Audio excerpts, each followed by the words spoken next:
Hello दोस्तों, मैं चंदन कुमार आप सबके अपने YouTube चैनल मैराथन जीके पर स्वागत करता हूँ।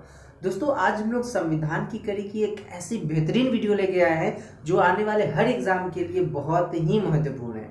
तो हमारे साथ अंत तक बने रहिएगा और इस वीडियो को पूरा देखिए ताकि आपसे ये क्वेश्चन एकदम ना छूटे। दोस्तों, आज संविधान में हम बात करने वाले हैं राज्यों के पुनर्गठन की। हमारा देश था वो कैसे बना, कैसे राज्य एक रूप लिए, किस तरह से हमारे राज्य का गठन हुआ हमारे भारत में, उन सभी राज्यों की कहानी आज हम लोग बहुत ही विस्तार से देखने वाले हैं। तो अंत तक बने रहिएगा, छूटे ना, स्किप मत कीजिएगा वीडियो को ताकि कोई भी क्वेश्चन आपके एग्जाम में छूट ना पाए। चलिए दोस्तों, शुरू करते हैं।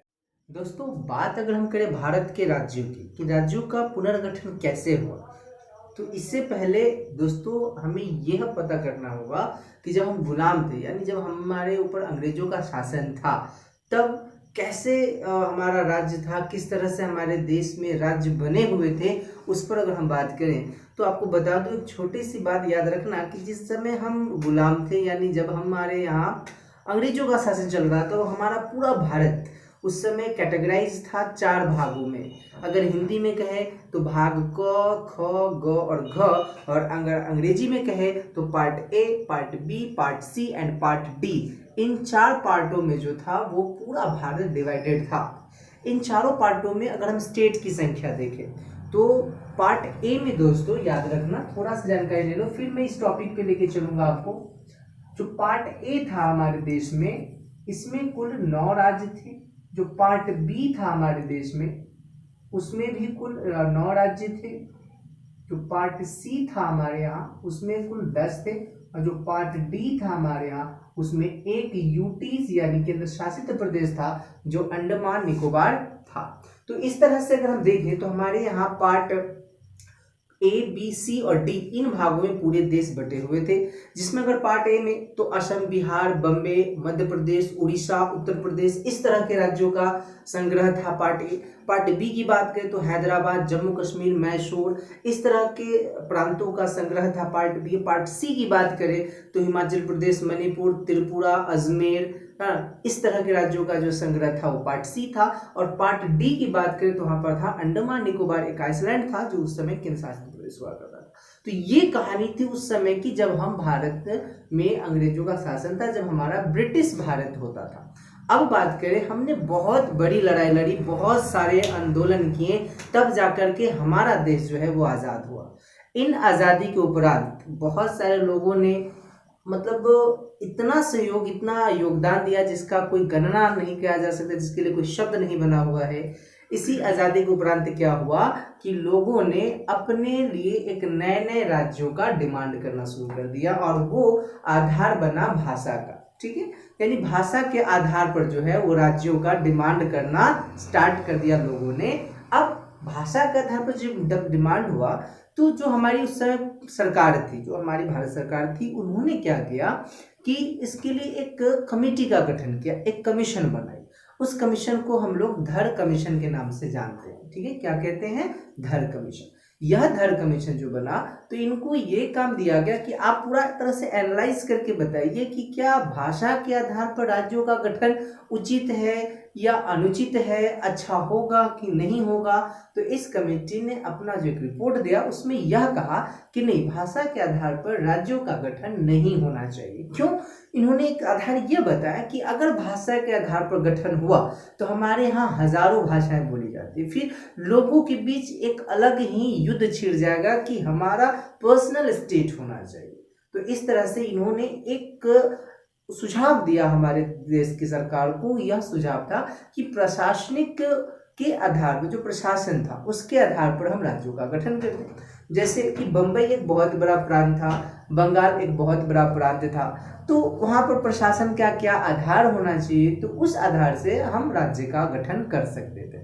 तो ये सारी कहानी आज हम लोग जानने वाले हैं अपने इस चैनल पे और इसी वीडियो में, जो कि आपके एग्जामिनेशन के लिए बहुत महत्वपूर्ण है और काफी विस्तार से हम इस चीज को आपको बताने वाले हैं। तो हमारे साथ बिल्कुल अंत तक बने रहिएगा और उम्मीद करते हैं कि इससे क्वेश्चन एग्जाम में एकदम नहीं छूटेगा। ठीक है दोस्तों, एक चीज कहता हूँ, अगर भरोसा होता है ना, विश्वास, अगर आपको विश्वास है तो दुनिया का हर काम संभव है। पर अगर आपको विश्वास नहीं है तो दुनिया का कोई भी काम आपसे नहीं हो सकता।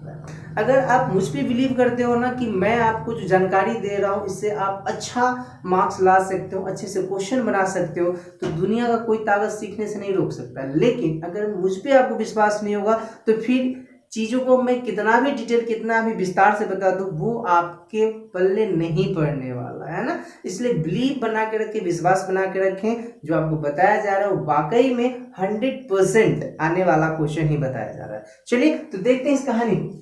अगर हम बात करें आज़ादी से पहले, तो जैसा कि हमने बताया कि भारत जो था एक गुलाम देश था और यहाँ पर देसी रियासतों का शासन चल रहा था, यानी राजा रजवाड़ों की संख्या बहुत ज़्यादा थी, ठीक है। और हमारे यहाँ जो देशी रियासतें थी उस समय कहा जाता है कि 500 से भी ज़्यादा थी, यानी 500 प्लस थी। जैसा कि शुरू में कॉन्स्टिट्यूशन का जो पार्ट 1 पार्ट 2 जो हमने डाला था उसमें आपने देख लिया है कि जो सरदार वल्लभ भाई पटेल थे, इन्होंने प्रांतीय समिति का गठन किया गया था इनके अध्यक्षता में, और उन्होंने भारत में जितने भी देशी रियासतें थी सबको समझाया, बुझाया और एक भारत बनाने का काम किया था, एक राष्ट्र निर्माण करने का काम किया था। तो उसी क्रम में इन 500 प्लस रियासतों को मर्ज कर दिया गया। इसमें बहुत सारे ऐसी देशी रियासतें थी जिन्होंने मना कर दिया, जिसमें हैदराबाद का नाम हमने आपको बताया था। दोस्तों, जब आज़ादी मिल गई हमें तो हर प्रांत के लोगों ने बहुत सहयोग दिया आज़ाद होने में। इसी के कारण क्या हुआ कि लोगों ने अपने लिए भाषा के आधार पर एक राज्य का डिमांड करना स्टार्ट कर दिया, है ना। हर जगह के लोग अपने भाषा के लिए एक राज्य की डिमांड कर दी। अब क्या हुआ कि सरकार को इस पर विचार करने के लिए कमेटी बनाई, जो कि हम आपको बता चुके हैं, जिसका नाम था धर कमीशन। VVI बना लीजिए, एग्जाम में पूछता है। धर कमीशन जो था इसका गठन जून 1939 में 48 में किया गया था। कब किया गया था इसका गठन? जून 1948 में। अगर आपसे क्वेश्चन पूछ देता है कि धर कमीशन किसकी अध्यक्षता में बनाई गई थी, तो याद रखना SK धर उस आदमी का नाम है जिन्होंने इसकी अध्यक्षता की थी। SK धर इलाहाबाद हाईकोर्ट के एक रिटायर्ड जज थे जिनकी अध्यक्षता में ये कमेटी बनी थी, और इनके सहयोग के लिए इसमें 2 और सदस्य थे जिनमें आपको नाम याद रखना है जगत नारायण लाल का और पन्ना लाल। ये 2 लोग, जिसमें जगत नारायण लाल जो है ये आपके कॉन्स्टिट्यूएंट असेंबली के भी मेंबर रह चुके हैं, और जो पन्ना लाल जी हैं ये आपके एक प्रशासनिक अधिकारी रह चुके थे, ठीक है। तो इन तीनों की मतलब ग्रुप को धर आयोग कहा जाता है और इनको यह काम दिया गया। इस कमेटी ने बहुत दिन विचार विमर्श करने के बाद क्या किया कि अपना रिपोर्ट दिया। ये रिपोर्ट कब आती है? तो दिसंबर 1948 में। इस रिपोर्ट में इन्होंने कहा क्या कि भाषा के आधार पर राज्यों का पुनर्गठन गलत है, यानी हम भाषा के आधार पर राज्यों के पुनर्गठन का विरोध करते हैं। यानी इस कमेटी ने इस बात को ठुकरा दिया। अब हुआ क्या, तो लोगों ने पूछा कि आपके तरफ मतलब आपकी सिफारिश पर क्या होना चाहिए, आपका क्या सुझाव है। तो इन्होंने कहा कि प्रशासनिक सुविधा के आधार पर आप राज्यों का पुनर्गठन करें, ठीक है। तो क्वेश्चन एग्जामिनेशन में बहुत बार पूछा जा चुका है कि धर आयोग ने किस आधार पर राज्यों के पुनर्गठन की बात कही थी। तो याद रखना प्रशासनिक व्यवस्था के आधार पर, न कि भाषा के आधार पर। जब इस कमेटी ने अपना रिपोर्ट सौंप दिया तो इस रिपोर्ट में क्या हुआ कि कांग्रेस ने इस मतलब कमेटी की जांच के लिए एक और समिति बनाई। कांग्रेस का एक अधिवेशन हुआ था दोस्तों, याद रखना जयपुर अधिवेशन, ठीक है। यह अधिवेशन 1948 दिसंबर में, चूंकि आपको ये बात पता होगा कि कांग्रेस का अक्सर जो भी मैक्सिमम अधिवेशन हुए सब के सब दिसंबर में ही हुए थे। क्यों? क्योंकि दिसंबर में कांग्रेस का वर्षगांठ मिलता है, क्योंकि दिसंबर में इसका गठन हुआ था। तो दिसंबर में जब जयपुर अधिवेशन हुआ तो इसमें कहा क्या गया कि इस आयोग की रिपोर्ट की जांच के लिए एक समिति बनाने की बात है, और उस समिति में 3 लोगों को रखा गया, जिस समिति को हम कहते हैं JVP कमेटी, ठीक है। किस कमेटी की बात की गई? तो याद रखना आप दोस्तों, इस कमेटी में जो आया वो था JVP कमेटी। ये JVP कमेटी का गठन दिसंबर 1948 में हुआ था, और इसमें जो सदस्य थे J4 Pandit Jawaharlal Nehru, V four Sardar Vallabh भाई पटेल और P फोर पट्टाभी सीतारमैया। तो इन तीनों की संग जो ग्रुप बनी, इसी को हम लोग कहते हैं जेवीपी कमेटी। कभी कभी एग्जाम में क्वेश्चन पूछ देता है कि जेवीपी कमेटी में कितने सदस्य थे या कौन कौन थे, तो ये तीनों नाम आपको याद रखना। वहीं अगर हम धर आयोग की बात करें तो एसके धर, जगत नारायण और पन्नालाल, ये तीन नाम याद रखना। आगे बढ़ते हैं। इस कमेटी ने अपना रिपोर्ट दिया अप्रैल 1949 में। क्या कहा गया इस रिपोर्ट में? कहा यह गया कि भाषा के आधार पर गठन नहीं होगा, यानी एक तरह से सीधा आप कह सकते हो कि जेवीपी कमेटी ने भी भाषा के आधार पर गठन का विरोध किया और इस विरोध का नतीजा यह निकला कि उस समय भाषा के आधार पर जो राज्य की मांग हो रही थी वो सबसे ज्यादा, सबसे तेज मांग मद्रास प्रांत में था और वहां पर तेलुगु भाषियों ने अपने लिए एक अलग राज्य आंध्र प्रदेश की मांग कर रखी थी। जब इन्होंने रिपोर्ट दिया कि हम नहीं बनाएंगे तो हुआ ये कि वहां पर आंदोलन और तेज हो गई और इसी आंदोलन का नतीजा यह निकला कि आंध्र प्रदेश का गठन कर दिया गया। दोस्तों, ये सारी बात याद रखना है आपको कि जेवीपी कमेटी के रिपोर्ट के बाद किस प्रांत में तेलुगु भाषियों ने राज्य का एक डिमांड करने का जो आंदोलन था वो तेज कर दिया था, तो मद्रास प्रांत याद रखना है। तो ये सारी बात जो बेसिक वाली पार्ट इसे याद रखना है। अगले स्लाइड में दोस्तों देखते हैं कि आखिर कैसे आंध्र प्रदेश बना, बाकी राज्यों का निर्माण कैसे होता है। तो हमारे साथ ऐसी बेहतरीन जानकारियों के लिए अंत तक जरूर बने रहेगा और वीडियो को पूरा देखिएगा, स्किप मत कीजिएगा, क्योंकि स्किप करने से बहुत सारे ऐसे पॉइंट हैं जो आपसे मिस कर जाते हैं और जाने अनजाने वही सारे प्रश्न आपके एग्जाम में देखने को मिल जाता है। तो चलिए दोस्तों बात करते हैं नेक्स्ट स्लाइड की। पिछली स्लाइड में हम लोगों ने देखा कि किस तरह से जेवीपी कमेटी ने अपना निर्णय सुनाया और किस तरह से धर आयोग ने अपना निर्णय सुनाया था और उन निर्णयों का नतीजा क्या निकला कि आंध्र प्रदेश में एक आंदोलन बहुत तेज हो गई थी जो तेलुगु भाषियों के द्वारा कर दिया गया था। अब चलते हैं, देखते हैं उस पॉइंट को कि आखिर आंध्र प्रदेश राज्य के लिए जो आंदोलन हुआ उससे जुड़ा हुआ कौन कौन सा फैक्ट आपके एग्जाम के लिए महत्वपूर्ण है, जहां से क्वेश्चन सीधा सीधा उठा लिया जाता है। बात करें कि आंध्र प्रदेश के लिए तेलुगु भाषियों की ओर से जो मुख्य आंदोलन करता था, यानी नेतृत्व करता थे, मुख्य नेता थे, उनका नाम था पोटी श्रीरामल्लू। जी हाँ दोस्तों, इसको एकदम याद ही कर लीजिए कि क्वेश्चन एग्जाम में पूछ देता है कि आंध्र प्रदेश के लिए किस व्यक्ति ने आंदोलन का नेतृत्व किया था या वो नेता का काम किए थे, वो थे पोटी श्रीरामल्लू। ठीक है, इन्होंने क्या किया कि आंध्र प्रदेश के निर्माण के लिए आमरण अनशन तक बैठ गया ना। जब देखा कि सरकार इनकी कोई सूद नहीं ले रही है, कुछ नहीं पूछ रहे हैं, तो इन्होंने क्या किया कि इन्होंने आमरण अनशन कर दिया और 58 दिन आमरण अनशन के बाद इनकी मृत्यु हो गई थी। ये डेथ कर गए थे दोस्तों 15 दिसंबर 1952 को। कितने दिन अनशन के बाद? तो 58 दिन। ये याद रखिएगा, एक दो बार एग्जाम में क्वेश्चन पूछा जा चुका है कि पोटी श्रीरामल्लू ने कितने दिन आमरण अनशन किए थे, तो कुल 58 दिन। जब किसी नेता का निधन हो जाता है आंदोलन के दौरान, तो दोस्तों जो उनके सपोर्टर्स होते हैं तो उनके बीच एक अलग ही आग भड़क उठती है कि अब हमें इनकी जो इच्छा थी उसको किसी भी हाल में पूरा करना है। बस यही हाल तेलुगु भाषियों का भी रहा और आंदोलन इतनी तेज हो गई कि तत्कालिक सरकार को इनके डिमांड के आगे झुकना पड़ा। उस समय हमारे देश में पंडित जवाहरलाल नेहरू प्रधानमंत्री थे और उन्होंने इसकी घोषणा कर दी कि तेलुगु भाषा के लिए एक अलग राज्य बनेगा और वो राज्य है आंध्र प्रदेश, जो 1 अक्टूबर 1953 को एक राज्य के रूप में गठन हो गया। और जिस वक्त इसका गठन किया गया था उस समय इसकी राजधानी कर्नूल थी, जो आज के डेट में प्रेजेंट में अगर देखें तो प्रेजेंट में इसकी राजधानी क्या है दोस्तों, तो आपको याद होना चाहिए अमरावती। अमरावती जो है वो प्रेजेंट में आंध्र प्रदेश की राजधानी है और जिस समय ये बना था उस समय इसकी राजधानी कर्नूल हुआ करती थी। तो ये तो हो गई कहानी छोटी सी आंध्र प्रदेश के लिए। आंध्र प्रदेश जुड़ा हुआ दो तीन बातें जो महत्वपूर्ण है याद रखना।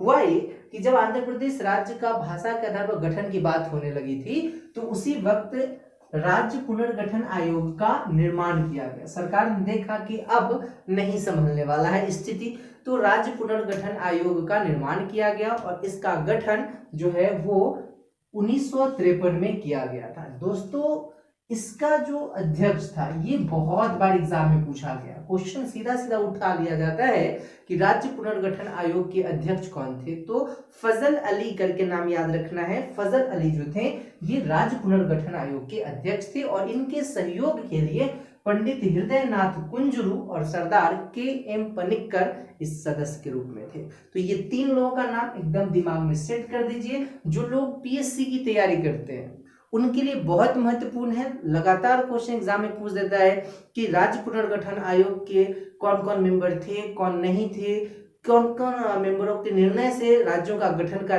मतलब निर्णय लिया गया।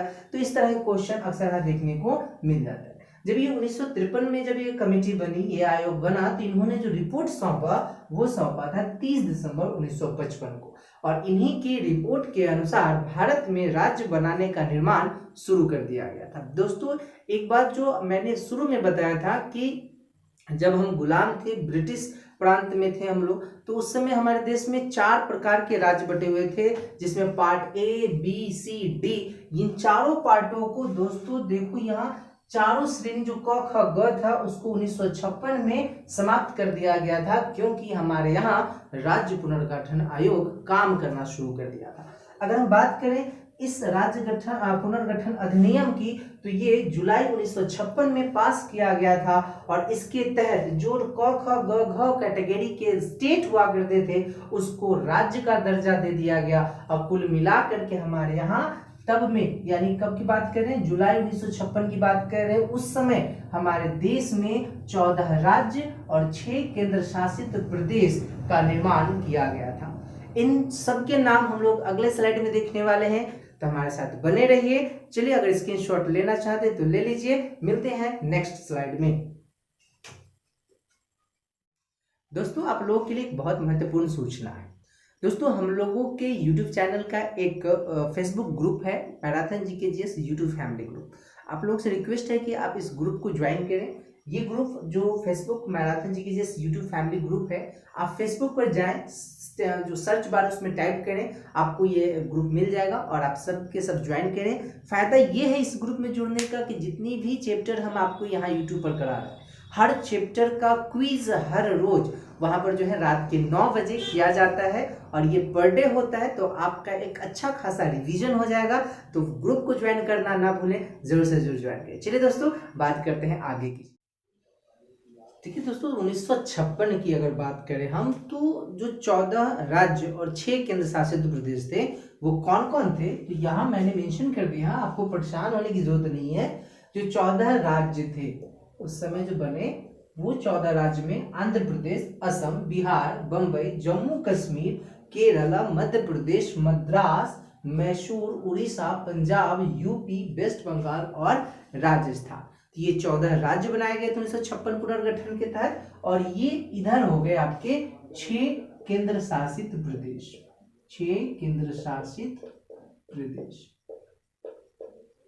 तो अगर हम 6 केंद्र शासित प्रदेश की बात करें तो अंडमान निकोबार, दिल्ली, हिमाचल, लक्षद्वीप, मणिपुर और त्रिपुरा उस समय केंद्र शासित प्रदेश के रूप में बने थे। अब आज की जो स्थिति है उसकी ओर लेके हम आपको चलेंगे अगली स्लाइड में। फिलहाल यहाँ देखते हैं कि पुदुचेरी की कहानी क्या है। पुदुचेरी आज का प्रेजेंट नाम है, ये पहले में पौंडीचेरी नाम से जाना जाता था। आपको बता दूं कि पौंडीचेरी पर फ्रांसीसियों का अधिकार था। बहुत बार तो एग्जाम में क्वेश्चन ऐसे पूछ लिया गया है कि फ्रांसीसी का अधिकार भारत के किस हिस्से पर था, तो आंसर पौंडीचेरी कह सकते हो। ठीक है, पौंडीचेरी पर फ्रांसीसियों का अधिकार था। वो किस तरह से मतलब भारत को सौंपे, किस तरह से भारत को देखे गए, उसकी कहानी हम लोग यहाँ देखेंगे। फ्रांस सरकार की अगर बात करें दोस्तों, आपको पता होगा कि हमारे देश में बहुत सारी यूरोपियन कंट्री जो है वो व्यापार प्रसार के लिए आई थी। उसमें एक कंपनी फ्रांसीसी भी थी, तो उसका अधिकार पौंडीचेरी पर कुछ दिनों तक था। पौंडीचेरी की अगर हम बात करें तो फ्रांस सरकार ने नवंबर 1954 को पौंडीचेरी को भारत को सौंप दिया था। ओरली कह सकते हो सौंपा दिया, लेकिन इसकी जो हस्ताक्षर हुए फ्रांस और भारत की यह हस्ताक्षर 28 मई 1956 को कंप्लीट किया गया, जब पुनर्गठन आयोग का निर्माण हुआ था। और यहाँ देखो कि पौंडीचेरी जगह का नाम, वहां पर यह नाम चंद्रनगर कैरिकल को मिलाकर पौंडीचेरी केंद्र शासित प्रदेश बनाया गया था भारत में। ये जो दोस्तों यहाँ संशोधन है, इसे याद रखना कि पौंडीचेरी को किस संशोधन के द्वारा बनाया गया है। 14वां संशोधन 1963, याद रखना है कब बनाया गया है, 14वां संशोधन 1963 को। चलिए अगली स्लाइड में जानते हैं गोवा और दमन दीव के साथ क्या हुआ था, कैसे वो भारत का अंग बना, और फिर आज की वर्तमान स्थिति उन राज्यों की जो हम आज देख रहे हैं। चलिए तो बने रहिए हमारे साथ, मिलते हैं नेक्स्ट स्लाइड में। इसके पिछले स्लाइड में हम लोग ने देखा कि पौंडीचेरी कैसे भारत का अंग बना और किस तरह से फ्रांस उसको अपने अधिकार से भारत को सौंप दिया था। अब जो कहानी हम देखने वाले हैं वो देखेंगे गोवा और दमन और दीव की कहानी, कि आखिर गोवा और दमन और दीव को कैसे भारत अपने हक में लेता है। दोस्तों आपको बता दूं कि गोवा और दमन द्वीप पर भारत में पुर्तगालियों का अधिकार था। जैसा कि भारत जब बहुत पुराना कहानी है कि हमारे यहाँ कई यूरोपियन कंपनी आई, जिसमें पुर्तगाली ईस्ट इंडिया कंपनी भी भारत आई थी, और ये भारत आने वाली पहली ब्रिटेन मतलब यूरोपियन कंपनी बनी थी। तो जब से ये आया तब से भारत में रहा और गोवा में इसका एक छत्र राज्य हो गया था। तो गोवा को पुर्तगालियों से भारत ने सैन्य बल की सहायता से, है ना, यानी मतलब सेना की सहयोग से उसको मतलब लिया है, मुक्त कराया है उसको। कब कराया है, तो 18 दिसंबर 1961 को। दोस्तों इसके लिए एक ऑपरेशन चलाई थी भारत सरकार, आपको ऑपरेशन का नाम भी याद रखना है। एक ऑपरेशन चलाई थी, ऑपरेशन का नाम याद रखना है विजय, ठीक है। एक ऑपरेशन चला था विजय, जिससे मतलब पुर्तगालियों से गोवा को मुक्त कराया गया था इस ऑपरेशन की तरह। इसमें 2-3 संशोधन है जो आपके एग्जाम में पूछता है, जैसे 10वां संविधान संशोधन 1961, इसके द्वारा गोवा और दमन और दीव को केंद्र शासित प्रदेश यानी यूटीज, यूनियन टेरिटरीज बना दिया गया। जब 12वां संशोधन हुआ 1962 में, तो इसे प्रथम अनुसूची में शामिल कर दिया गया था। कहाँ शामिल कर दिया गया था, प्रथम अनुसूची में शामिल कर दिया गया था। कब, तो 12वां संविधान संशोधन के द्वारा। और 1987, इसको वीवीए बना लीजिए, एग्जाम में क्वेश्चन पूछ देता है कि गोवा को एक राज्य का दर्जा कब दिया गया। तो 1987 में गोवा को एक राज्य का दर्जा प्रदान कर दिया गया। और इस समय जो संविधान में अमेंडमेंट किया गया, जो संशोधन किया गया, वो था 56वां संशोधन। दोस्तों यहाँ पर एक छोटा सा होमवर्क आपके लिए है, कमेंट में जवाब दीजिएगा कि भारतीय संविधान में किस आर्टिकल के तहत संशोधन किया जाता है। अगर आपने नहीं देखा, अगर नहीं जानते हो, तो आप सोर्सेज वाली क्लास की वीडियो जरूर देखें, उसमें हमने आपको बता रखा है, ठीक है। अब बात करते हैं, जब भारत में हर राज्य को बनाने की बात चली, तो भारत को कई जोनों में बांटा गया, ठीक है, जिसको हम लोग जोनल काउंसिल यानी क्षेत्रीय परिषद के नाम से जानते हैं। तो हुआ क्या कि पूरे भारत को 5 जोन में बांटा जाता है, ठीक है। वो 5 जोन कौन कौन है, ये हम लोग नेक्स्ट स्लाइड में देखने वाले हैं कि किस किस जोन में। एक जोन में कई राज्यों का मतलब संग्रह बना दिया गया, बांट दिया गया, ताकि शासन प्रशासन करने में सुविधा हो सके, तो वो जोनल एरिया कहलाया। अब देखो जो जोनल काउंसिल बना, इसको किसने बनाया था, तो याद रखना है कि राज्य पुनर्गठन अधिनियम 1956 के द्वारा यह काउंसिल बनाया गया था। और अगर हम इसकी बात करें, इस लाइन से क्वेश्चन कई बार एग्जाम में आया हुआ है कि जोनल काउंसिल यानी क्षेत्रीय परिषद किस प्रकार की संस्था है। दोस्तों हमारे यहाँ 2-3 तरह की संस्थाएं काम करती है। एक तो संवैधानिक होता है। संवैधानिक किसको कहते हैं, तो वह संस्था जो संविधान के आर्टिकल के द्वारा बनाया जाए। एक होता है जिसको हम बोलते हैं गैर संवैधानिक, जो बिना किसी आर्टिकल के बनाया जाए और सरकार अपने सहयोग के लिए बनाता है। और एक जो होता है वो होता है स्टैच्यूटरी बॉडी, जिसको हम बोलते हैं सांविधिक संस्था।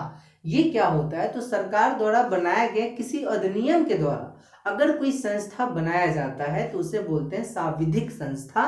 तो याद रखना ये संविधान के किसी आर्टिकल में नहीं है, इसलिए हम इसे बोलते हैं स्टैच्यूटरी बॉडी। इसे इस अधिनियम यानी 1956 के अधिनियम के द्वारा बनाया गया था। अगर हम इसके अध्यक्ष की बात करें तो यहाँ पर बहुत कंफ्यूजन होता है लोगों को, क्योंकि आपके ऑप्शन में प्रधानमंत्री तो कभी कभी ऑप्शन में राष्ट्रपति दे दिया जाता है कि आखिर जोनल काउंसिल के अध्यक्ष कौन होते हैं। दोस्तों याद रखना, जोनल काउंसिल के अध्यक्ष गृह मंत्री होते हैं, जो भारत के गृह मंत्री होंगे। क्यों? क्योंकि भारत एक घर है और घर को जब 5 भागों बांटेंगे तो कहाँ पर क्या हो रहा है इसकी देखरेख करने का हक जो है वो गृह मंत्री को दिया जाता है। तो इसका अध्यक्ष गृह मंत्री। वर्तमान में गृह मंत्री कौन है, कमेंट में जरूर बताएंगे। भारत के वर्तमान में होम मिनिस्टर कौन है। चलिए अगर हम बात करें इसके गठन की तो गठन राष्ट्रपति के द्वारा किया गया, और इसके उपाध्यक्ष की बात करें तो भारत में जितने भी राज्य हैं सारे राज्य के मुख्यमंत्रियों के द्वारा जो है ये पद संभाला जाता है। और एक बात बता दो, जो ये राज्य के मुख्यमंत्री जो उपाध्यक्ष बनते हैं ये बदलते रहते हैं, ठीक है, ये याद रखना है दोस्तों, ये बदलते रहते हैं। इस लाइन का मतलब क्या है इसको समझो। जैसे एक जोन हो गया तो एक जोन में करीब मान लो कि 5 या 6 राज्य हैं, तो उन सारे राज्यों के जो मुख्यमंत्री होंगे वो टाइम टू टाइम चेंज होते रहते हैं एज अ उपाध्यक्ष के रूप में, ठीक है।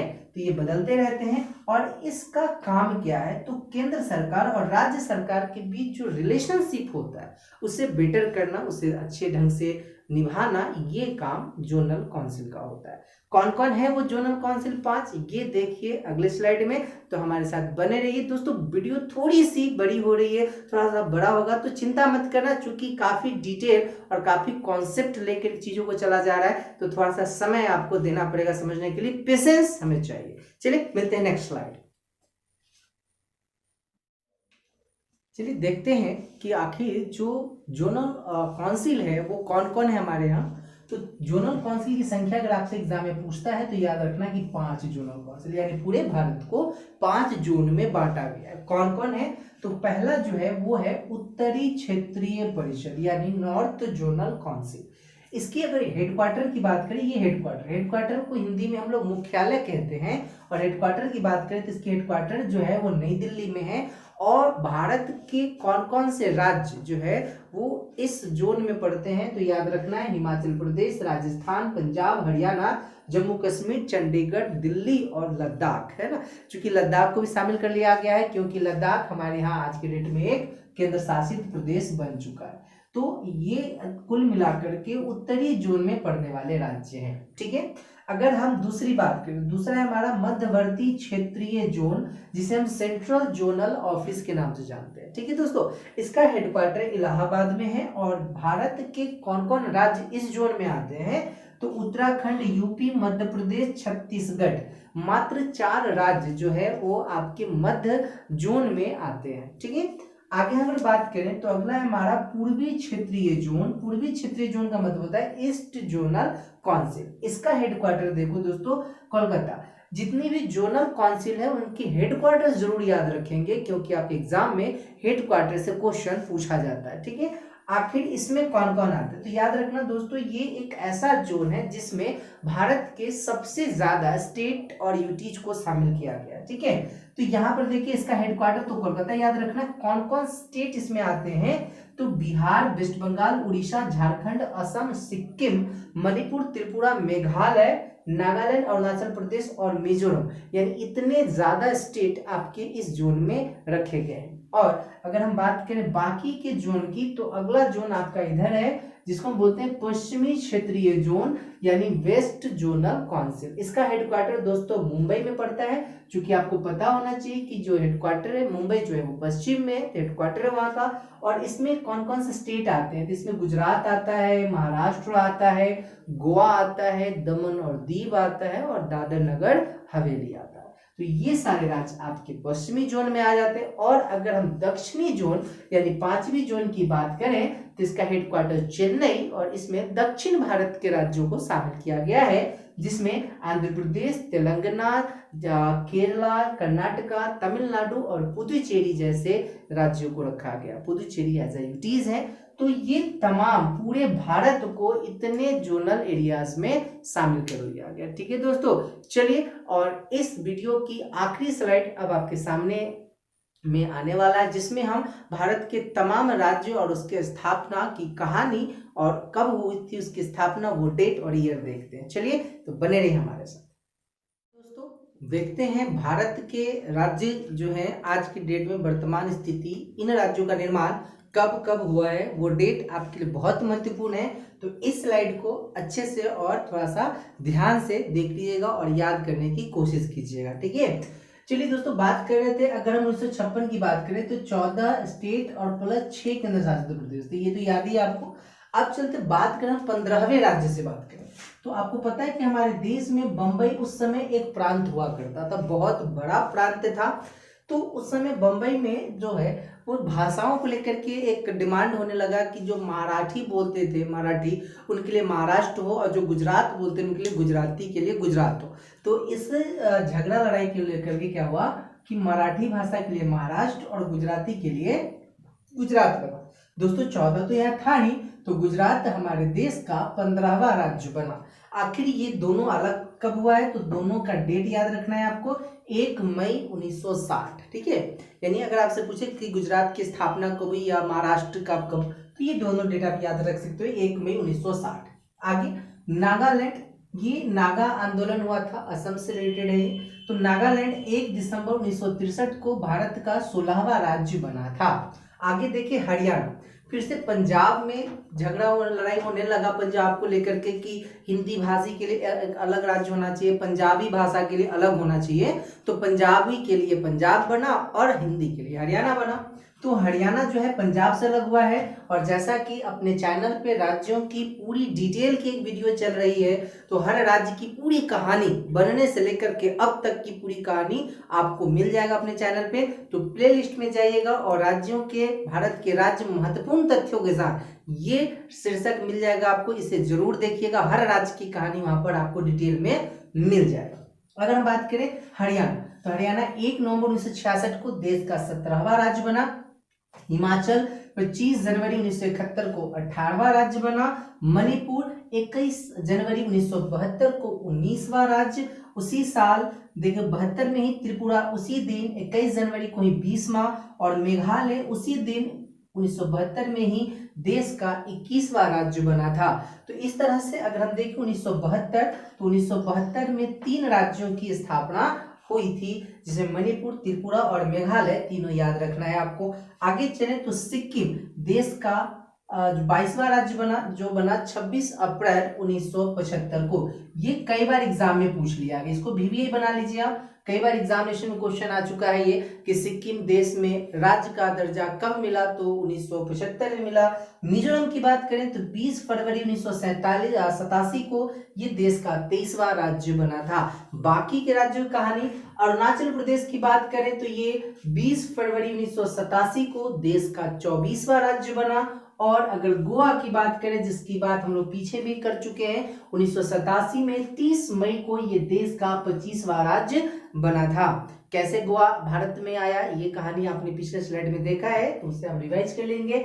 छत्तीसगढ़ देश का 26वां राज्य बना है 1 नवंबर 2000 को।